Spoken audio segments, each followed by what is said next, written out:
curvature, then play with the N, and it'll just keep. Hey guys, welcome to another Blender tutorial. 3.0 is out, and we're going to go over a new modifier. It is the length modifier in Blender. So yeah, let's go ahead and get started. Alright, cool. So here we are inside Blender, and let's go ahead and get well modified. So we're going to go ahead and save really quick. We're going to up our strength, and let's start with the modifier. So to kind of showcase this modifier, a nice face.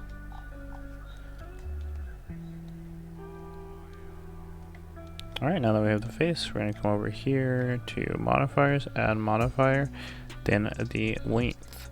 Now the cool thing about the length is that you can do a lot of like animation and graphics just playing with these values. So the start value is going to basically go and further the length at the start of the point whenever you started it, obviously. Then the end is going to go in the opposite direction, and it'll just keep along that curvature that you drew it at for as long as you like. And we can do this in both directions. So we just go ahead and reset it. Alright, cool. And you can mess with the curvature if you want to edit the curvature or not.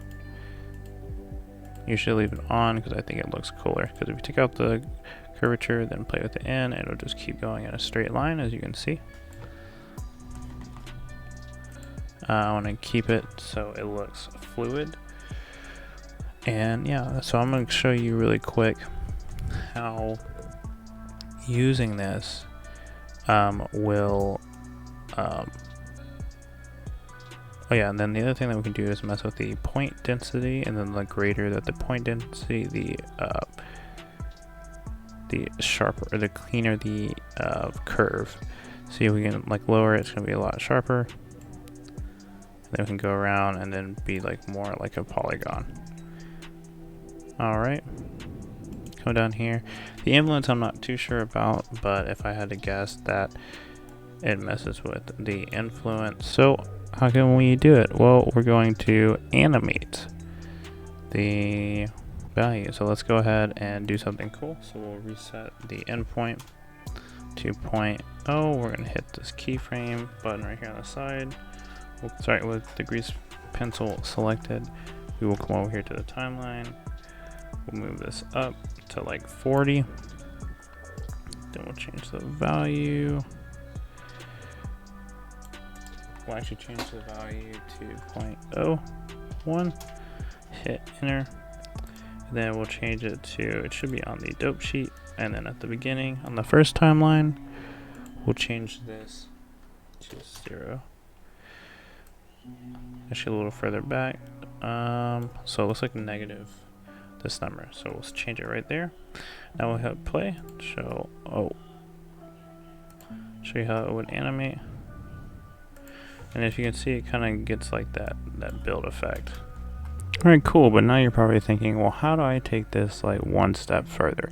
Now that we have our modifier, how do we, well, edit it like a grease pencil object?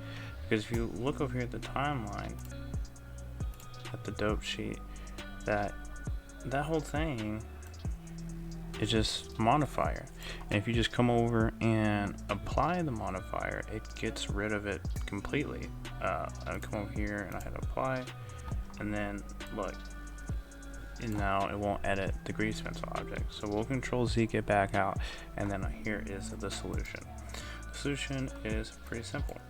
So we'll come over here and we'll select the ones that we want to modify. We'll do object. We'll come down here in object mode, we'll select object, we'll come down here to animation, and then we'll do bake object transform to grease pencil. And then we'll enter the amount of frames, and our end frame is 40. And then we want to do on 2s, so we'll do every second frame, and then we'll hit OK. See, now our dope sheet timeline has disappeared, which is good news, because we come over here to the grease pencil, and look, every single frame we can now animate like we could normally. We have the onion skinning, and if we want to come in here, we can mess with it as well. So yeah, cool. So that was the modifier, the link modifier. Hope this helped you guys. If you haven't already, like the video, subscribe, and join the Discord. So I will see you in the next video.